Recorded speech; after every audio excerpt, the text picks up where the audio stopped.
Hello everyone. ఈ రోజు మనం ఇంగ్లీష్ క్లాస్ లో అతి ముఖ్యమైన టాపిక్ ని డిస్కస్ చేయబోతున్నాం. అదే అని అని సూత్రం.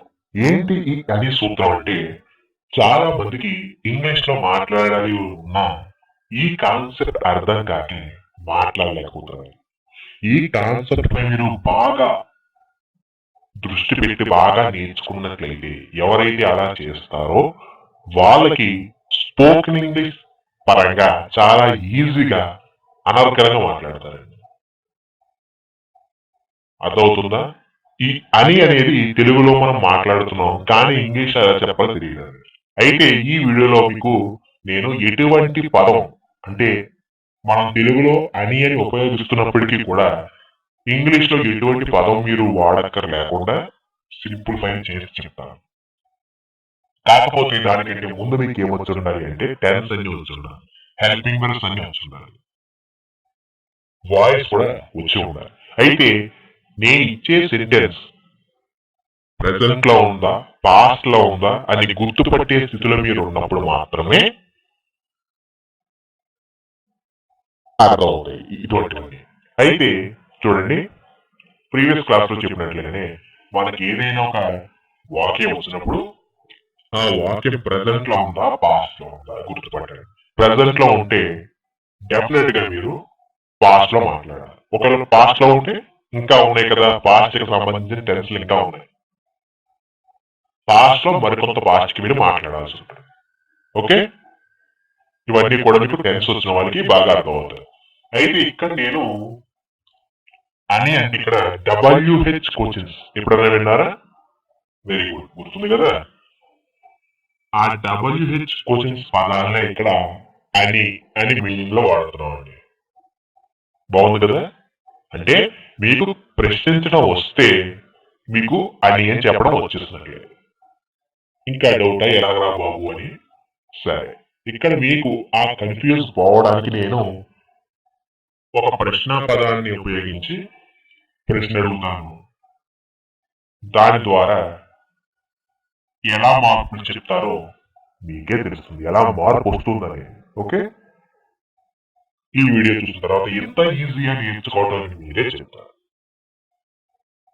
Okay right. చూడండి, నాకు ఎవరు సహాయం చేయగలరు, దీని జనరల్ గా మీకు ఇంగ్లీష్ లో చెప్పడం రావాలి. ఎలా చెప్తాం? Who can help me. సరిపోయింది, వచ్చేస్తుంది మనకి. అయితే ఈ వాక్యం ఎవరు అడిగారు? మరి ఎవరు అడిగారంటే ఒక అమ్మాయి ఆ అబ్బాయిని అడిగింది. అర్థమవుతుందా? ఒక అమ్మాయి అబ్బాయిని అడిగింది, అది నేను విన్నాను, అది నేను మరొకరికి చెప్తున్నాను. ఏమని? ఆ అమ్మాయి అబ్బాయిని ఆమెకు ఎవరు సహాయం చేయగలరని అడిగింది అని చెప్పి నేను మా ఫ్రెండ్కి చెప్పాను. అంటే ఇద్దరు వ్యక్తులు మాట్లాడుకున్న మాటలను నేను విని మా ఫ్రెండ్ అడిగితేనో లేదా అడగకుండానో నేను వాడికి చెప్పేశాను అనమాట. ఇప్పుడు దాని ఇంగ్లీష్లో చెప్పాలి. ఏమని? తెలుగులో అయితే చెప్పేస్తున్నాను, ఆ అమ్మాయి అబ్బాయిని ఆమెకి ఎవరు సహాయం చేయగలరని అడిగిందిరా అని చెప్తాను నేను మా ఫ్రెండ్ తోటి. ఇప్పుడు మరి ఇంగ్లీష్ లో చెప్పాలంటే ఎలా? చూడండి, కాన్సెప్ట్ ఏంటి? మొదట అమ్మాయి ఆ అబ్బాయిని అడిగింది. ఇంగ్లీష్ లో చెప్పాలి, గాడ్ ఆస్క్డ్ ద బాయ్. ఏమని? ఆమెకు ఎవరు సహాయము చెయ్యగలరని. చూడండి, ముందుగా ఎవరు సహాయం చేయగలరంటే ఇంగ్లీష్ లో చెప్పాలి, హూ కెన్ హెల్ప్ మీ. మరి ఆల్రెడీ జరిగిపోయిన విషయాన్ని నేను మా ఫ్రెండ్ తో షేర్ చేస్తున్నప్పుడు నేను ప్రజెంట్ టెన్స్ లో చెప్తాను, పాస్ట్ టెన్స్ లో చెప్పాలి. కాబట్టి హూ కెన్ అలా కుడ్ అయిపోయింది, హూ కుడ్ హెల్ప్ హెర్. ఎందుకంటే ఆమెకి ఎవరు సహాయం చేస్తున్నారని అడిగింది కదా, కాబట్టి హూ కుడ్ హెల్ప్ హెర్. అర్థమవుతుందా? జాగ్రత్తగా వినండి, మరొక్కసారి చెప్తాను. ఎందుకంటే ఇది ఈ కాన్సెప్ట్ మీకు అర్థమైతే చాలా ఈజీగా మీరు మాట్లాడగలరు. ఓకే, నాకు ఎవరు సహాయం చెయ్యగలరు అంటే ఇంగ్లీష్ లో హూ కెన్ హెల్ప్ మీ అని చెప్పాలి. ఇది మనకు వచ్చేసి. అయితే ఈ వాక్యం ఎవరు అడిగారంటే ఒక అమ్మాయి ఆ అబ్బాయిని అడుగుతుంది. అదవుతుందా? వాళ్ళిద్దరి మధ్య జరిగిన సంభాషణ. అమ్మాయి అబ్బాయిని అడుగుతుంది, నాకు ఎవరు సహాయం చేయగలరు. ఆ మాట వాళ్ళిద్దరు మాట్లాడుకునే మాట నేను విన్నా. అది నా స్నేహితుడు చెప్తున్నాను. ఏమని? అరే ఆ అమ్మాయి ఆ అబ్బాయిని ఆమెకు ఎవరు సహాయం చెయ్యగలరని అడిగిందిరా అని నేను చెప్తున్నాను. ఓకే, తెలుగులో అయితే ఈజీగా చెప్పేస్తాను, మరి ఇంగ్లీష్ లో చెప్పాలి. ఇంగ్లీష్ లో మెయిన్ కాన్సెప్ట్ ఏంటి? ఆ అబ్బాయి అమ్మాయిని అడిగింది. పాస్ట్ కదా దాంతాను. వాళ్ళిద్దరూ మాట్లాడుకుంటున్న మాటలను నేను విని ఆ యాక్షన్ అయిపోయింది ఆల్రెడీ. దాన్ని నేను మా స్నేహితుడికి చెప్తున్నాను అయిపోయిన యాక్షన్ గురించి. కాబట్టి అమ్మాయి అబ్బాయిని అడిగింది. ఎలా చెప్పాలి ఇంగ్లీష్ లో? Gal asked boy. ఏమని? ఆమెకు ఎవరు సహాయం చెయ్యగలరని. Who could help her.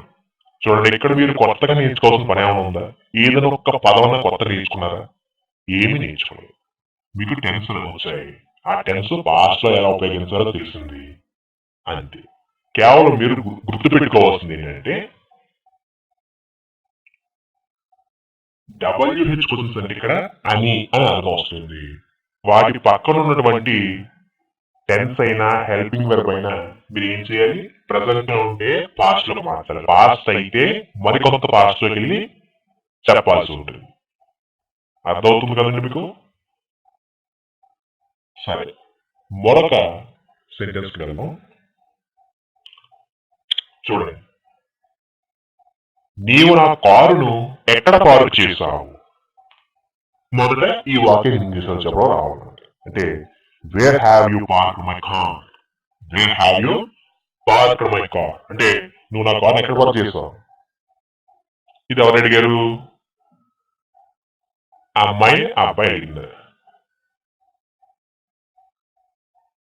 అర్థమవుతుందా? అమ్మాయి అబ్బాయిని అడిగింది. ఏమని? నా కార్ ఎక్కడ పార్క్ చేసావు అని. ఇప్పుడు అది నేను విన్నాను, మరలా నా స్నేహితుడు చెప్తున్నాను. ఏమని? అమ్మాయి అబ్బాయిని అతడు తన కారుని ఎక్కడ పార్క్ చేశాడని అడిగింది. నేను ఇంగ్లీష్ చెప్పాలి. కాన్సెప్ట్ ఏంటి ఇక్కడ? అమ్మాయి అబ్బాయిని అడిగింది. ఇంగ్లీష్ లో చెప్తాం. Gal asked boy. ఏమని? కార్ ఎక్కడ పార్క్ చేశావని. Where he had park her car అంటే అతడు ఆమె కారును ఎక్కడ పార్క్ చేశాడు. చూడండి, సింపుల్ గా మీకు గుర్తుపెట్టుకుని ఏమంటే ప్రజెంట్ కాబట్టి హ్యావ్ ఉపయోగించాం అక్కడ. మరి ప్రజెంట్ లో ఉన్న సెంటెన్స్ ని అంటే జరిగిపోయిందని మాట్లాడుతున్నాం కాబట్టి హ్యావ్ ప్లేస్ లో హ్యాడ్ ఉపయోగించాం. అంతేనండి, మీరు ఇంకా ఏమి తిరిగి చూసుకోవాల్సిన అవసరమే లేదు. అర్థమవుతుందా? ఈ స్ట్రక్చర్ ఎప్పుడు కూడా ప్రెసెంట్ ఉంటే మీరు పాస్ట్ లోనే ఉపయోగించాలి. ఒకవేళ పాస్ట్ ఉంటే ఇంకా పాస్ట్ లోకి వెళ్ళి మాట్లాడాలి తప్ప మరలా ప్రెసెంట్ కి రాకూడదు. ఎందుకంటే ఒక జరిగిపోయిన విషయాన్ని మనం మన స్నేహితుడికి షేర్ చేసుకుంటున్నాం కాబట్టి జరిగిపోయిన విషయాలు ఇప్పుడు పాస్ట్ లోనే చెప్పాలి. అది అందరికీ తెలిసిన విషయమే కదా, రైట్? నెక్స్ట్, నీకు ఎవరు సహాయం చేస్తున్నారు? ఇంగ్లీష్ లో హూ ఈజ్ గైడింగ్ యూ అని చెప్పారు. ఓకే, జనరల్ గా అందరూ హెల్పింగ్ యూ, అసిస్టింగ్ యూ అని చెప్పారు కదా, కాబట్టి నేను ఏం చేశాను? గైడింగ్ యూ అని చెప్పాను. ఓకేనా? ఇది అమ్మాయి అబ్బాయి అడిగింది. ఏమని? నీకు ఎవరు సహాయం చేస్తున్నారని. అది నేను విన్నాను, మరలనైనా స్నేహితుడు చెప్తున్నాను. ఏమని? అబ్బాయి అమ్మాయిని తనకు ఎవరు సహాయం చేస్తున్నారని అడిగిందా అనేది మా ఫ్రెండ్ చెప్పాను. ఇప్పుడు దాని ఇంగ్లీష్ లో చెప్తాను. కాన్సెప్ట్ ఏంటి ఇక్కడ? అమ్మాయి అబ్బాయి అడిగింది. ఇంగ్లీష్ లో చెప్పాలి. God asked boy. ఏమని? తనకు ఎవరు సహాయం చేస్తున్నారని. Who was guiding him. అర్థమవుతుందా?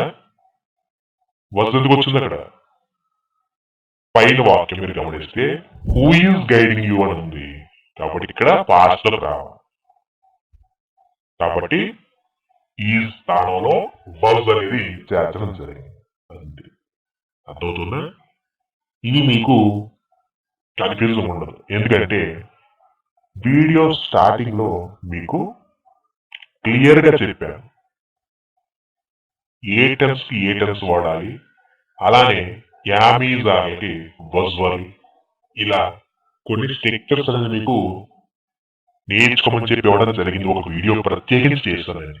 ఆ వీడియో ఎవరైతే చూసారో వాళ్ళకి ఎటువంటి డౌట్స్ ఉండవు. ఆ వీడియోస్ చేయలేని వాళ్ళకి చూడలేని వాళ్ళకి మాత్రమే ఈ డౌట్స్ అనేది రావడం జరుగుతుంది. ఓకే, నెక్స్ట్ ఈ సలహా ఎవరిది? Whose idea is this? ఎవరు అడిగారంటే అబ్బాయి అమ్మాయిని అడిగాడు. ఈ సలహా ఎవరిది? అర్థమవుతుందా? ఇప్పుడు దాన్ని ఇంగ్లీష్ చెప్పాలి. బాయ్ ఆస్క్డ్ గర్ల్ అంటే అబ్బాయి అమ్మాయిని అడిగాడు. ఏమని? ఆ సలహా ఎవరిది? Whose idea that was? చూసారా? ఏం లేదు, మీరు ఒక వాక్యంలో ప్రెసెంట్ లో ఉంటే పాస్ట్ కి వెళ్ళిపోవాలని చెప్పాను. ఇక్కడ ఏది? ఈజ్ దిస్ అని ఉంది, దట్ వాజ్ అని మార్చాను. ఓకే, దిస్ ఉంటే దట్ కింద మారుతుందని చెప్పేసి మీకు బేసిక్ వీడియోలో ఇవ్వడం జరిగింది. ఏదైనా డౌట్ అయితే ఆ వీడియో చూసు. నెక్స్ట్, నీవు ఎక్కడ ఉంటున్నావు? Where do you stay? ఎవరు అడిగేది? అమ్మాయి అబ్బాయిని అతడు ఎక్కడ ఉంటున్నాడని అడిగింది. అదవుతుందా? దీని ఇంగ్లీష్ చెప్పాలి. గర్ల్ ఆస్క్డ్ బాయ్ ఏమని? Where he stayed? అతడు ఎక్కడ ఉంటున్నాడు? ప్రజెంట్ ఉంది కాబట్టి పాస్ట్ లో తీసుకొచ్చేస్తాం, అంతేనండి. ఇందులో మీరు కష్టపడి నేర్చుకోవలసిన కొత్త పదాలు ఏమీ కూడా ఎంత రైతుగా మీకు కనపడవండి. ఎందుకంటే ఇక్కడ అని అంటేనే WH క్వశ్చన్స్ అండి. మీరు దృష్టిలో పెట్టుకోవాల్సింది సెంటెన్స్, చెప్పవలసిన సెంటెన్స్ ప్రజెంట్ లో ఉందా పాస్ట్ లో ఉందా అని దృష్టిలో పెట్టుకుని దాన్ని ఎలా చేంజ్ చేయాలి అనేది మాత్రమే నేర్చుకోవాలి. నెక్స్ట్, నీవేం చేస్తున్నావు? What are you doing? ఎవరు అడిగేది? అబ్బాయి అమ్మాయిని అతడు ఏం చేస్తున్నాడని అడిగింది. గర్ల్ ఆస్క్డ్ బాయ్ ఏమని? What he was doing? అతడు ఏం చేస్తున్నాడు అని ఎవరు అడిగారు? అమ్మాయి అబ్బాయిని అడిగారు. నెక్స్ట్, మీ నాన్నగారు ఏం చేస్తున్నారు? What is your father doing? ఎవరు అడిగేది? అమ్మాయి అబ్బాయిని అతడి నాన్నగారు ఏం చేస్తున్నారని అడిగింది. Girl asked boy what his father was doing. What his father was doing అంటే అమ్మాయి అబ్బాయిని అతడి నాన్నగారు ఏం చేస్తున్నారు అన్నాం కాబట్టి హిస్ ఫాదర్ అని చెప్పి రాశాం. ఓకే, నెక్స్ట్, నీవు ఎప్పుడు మా ఇంటికి వస్తున్నావు? When are you coming to my home? ఇది ఎవరు అడిగారు? అమ్మాయి అబ్బాయిని అతడు తన ఇంటికి ఎప్పుడు వస్తున్నాడు అని, ఎప్పుడు వస్తున్నావు అని అడిగింది. అంటే కాన్సెప్ట్ ఏంటి ఇక్కడ? అమ్మాయి అబ్బాయిని అడిగింది. గర్ల్ ఆస్క్డ్ బాయ్ ఏమని? అతడు తన ఇంటికి ఎప్పుడు వస్తున్నాడు?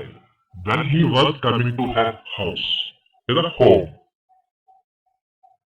అక్కడ ప్రెసెంట్ కాబట్టి మనం ఆర్ ఉపయోగించాం. ఇది పాస్ట్ కాబట్టి వాజ్ వాడాం. గుర్తుపెట్టుకోండి, జాగ్రత్తగా కొంచెం ప్రాక్టీస్ చేస్తే మీరే ఆడవచ్చు. మీ కాలేజ్ ఎక్కడ? Where is your college? ఇది ఎవరు అడిగారు? అబ్బాయి అమ్మాయిని అడిగారు. ఏమని? ఆమె కాలేజీ ఎక్కడా అని. అంటే boy asked girl where her college was. Where her college was. Next, నీకు ఏది ఆనందాన్ని ఇస్తుంది? ఇంగ్లీష్ లో చెప్పాలి. What makes you happy? మనకి ఫస్ట్ ఈ పదాలు అంటే ఈ వాక్యాలు ఇంగ్లీష్ లో చెప్పడం రావాలి, అది దృష్టి పెట్టుకోండి. అప్పుడు మాత్రమే ఇటువంటివి చాలా చేయొచ్చు. నెక్స్ట్, ఇది ఎవరు అడిగారంటే అబ్బాయి అమ్మాయిని ఆమెకు ఏమి ఆనందాన్ని ఇస్తుందని అడిగాడు. అంటే బాయ్ ఆస్క్డ్ గర్ల్, అబ్బాయి అబ్బాయిని అడిగాడు ఏమని? ఆమెకు ఏమి ఆనందాన్ని ఇస్తుందని. What made her happy? Present లో మేక్స్ వాడాం, మరి పాస్ట్ కదా కాబట్టి మేడ్. ఓకే, చూస్తారు కదా, ఇలా సింపుల్ గా నేర్చుకోండి. అంతేగాని ఏదో పెద్ద పెద్ద సెంటెన్స్లు అయితే ఒక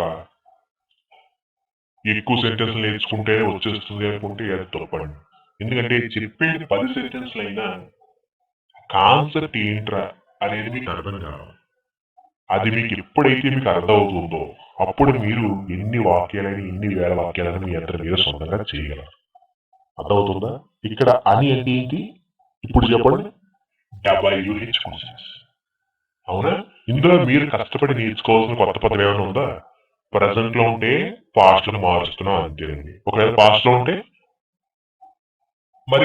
మరి కాస్త పాస్ట్ లో వెళ్ళి సమాధానం చెప్తున్నాం. అర్థమవుతుంది కదా? Very good.